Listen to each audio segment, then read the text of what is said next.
I truly hope that I can convey my passion for economics through this book. Because this book is the sum of many efforts for which I am grateful and sincerely appreciative, I would like to thank Ana Isabel Farren and Oscar Perelló for efficient research assistance. I would also like to thank the staff of the MIT Press, in particular Emily Tabor, for her editorial help and suggestions in the preparation of this work. 1. What is macroeconomics? Macroeconomics studies the economy of a country or region from a broad perspective, without considering too many details about a specific sector or business. Macroeconomists study changes in the aggregate, collecting data on the level of production, unemployment, inflation, consumption, investment, trade and the current account, and other aspects of national and international economic life. Policymakers depend on macroeconomists' knowledge of the main elements and basic forces that govern each country's economy and the global economy when making decisions about taxes, industry regulations, trade policies, and more. These analyses affect decisions made by individuals and businesses, especially in a globalized world.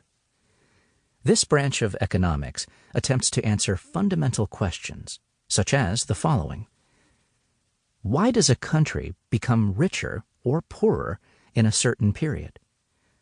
For example, what explains the sustained high growth rates of the Asian tigers, Hong Kong, Singapore, South Korea, and Taiwan between the early 1960s and the 1990s, and China's high growth rates after 1978?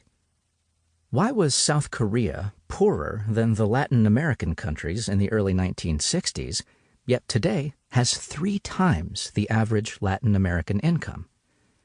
Why has the Democratic Republic of Congo, one of the poorest countries in the world, had an average annual drop of more than 3% in its per capita income over the last 30 years? What causes unemployment?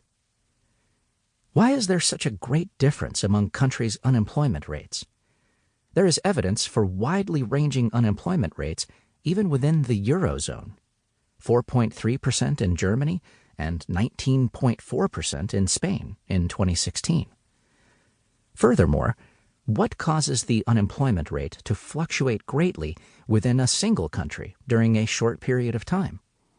In Brazil, for example, the rate was 12% in 2004.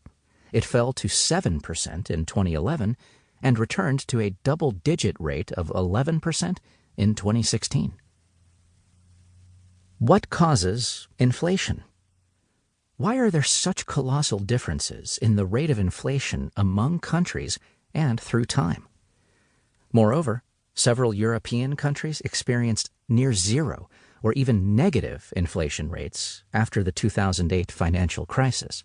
But Venezuela's inflation rate is higher than 1,000,000%, even though its neighbors in Latin America today have historically low inflation. How can one country's economy affect the rest of the world? How did the U.S. subprime loan crisis manage to affect economic growth in East Asia? What determines the value of one currency for converting it to another? Why did the dollar lose value against the euro beginning in 2002 and particularly in 2009, then begin recovering from 2013 to today? Why does economic activity fluctuate in the short term?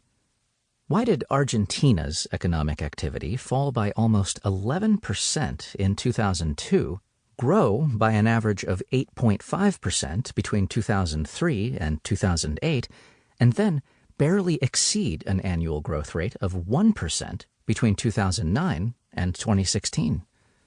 How do we explain the great moderation of fluctuations in the United States in the last half of the 20th century?